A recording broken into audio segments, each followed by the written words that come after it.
വയനാട് ഉൾപ്പെടെയുള്ള വടക്കൻ കേരളത്തിലെ ജില്ലകളിൽ ഇന്നും ശക്തമായ മഴയ്ക്ക് സാധ്യതയുണ്ടെന്ന് കേന്ദ്ര കാലാവസ്ഥാ വകുപ്പ് മുന്നറിയിപ്പ് നൽകി.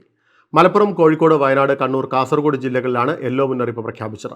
മലയോര മേഖലകളിലും ഒറ്റപ്പെട്ട ശക്തമായ മഴ തുടരാനാണ് സാധ്യത. അടുത്ത 3 മണിക്കൂറിൽ കേരളത്തിൽ തിരുവനന്തപുരം, കൊല്ലം, ആലപ്പുഴ, പാലക്കാട്, മലപ്പുറം, കോഴിക്കോട്, വയനാട്, കണ്ണൂർ, കാസർഗോഡ് ജില്ലകളിൽ ഒറ്റപ്പെട്ടയിടങ്ങളിൽ ഇടത്തരം മഴയ്ക്കും മണിക്കൂറിൽ 30 കിലോമീറ്റർ വരെ വേഗതയിൽ വീശിയേക്കാവുന്ന ശക്തമായ കാറ്റിനും മറ്റെല്ലാ ജില്ലകളിലും ഒറ്റപ്പെട്ടയിടങ്ങളിൽ നേരിയ മഴയ്ക്കും സാധ്യതയുണ്ടെന്ന് കേന്ദ്ര കാലാവസ്ഥാ വകുപ്പ് വ്യക്തമാക്കി. കഴിഞ്ഞ ദിവസങ്ങളിൽ കൂടുതൽ മഴ ലഭിച്ച ഇടങ്ങളിൽ പ്രത്യേക ജാഗ്രത തുടരണമെന്ന് ദുരന്ത നിവാരണ അതോറിറ്റി വ്യക്തമാക്കി. മഴയ്ക്കൊപ്പം ശക്തമായ കാറ്റിനും ഇടിമിന്നലിനും സാധ്യതയുള്ളതിനാൽ പൊതുജനങ്ങൾ ജാഗ്രത പാലിക്കണം. ശക്തമായ കാറ്റിനും മോശം കാലാവസ്ഥയ്ക്കും സാധ്യതയുള്ളതിനാൽ കേരള, കർണാടക, ലക്ഷദ്വീപ് തീരങ്ങളിൽ മത്സ്യബന്ധനത്തിന് വിലക്ക് ഏർപ്പെടുത്തി. കേരള, തമിഴ്നാട് ഉയർന്ന തിരമാലയ്ക്കും കടലേറ്റത്തിനും സാധ്യതയുള്ളതിനാൽ മത്സ്യത്തൊഴിലാളികളും തീരദേശവാസികളും പ്രത്യേക ജാഗ്രത പാലിക്കണം.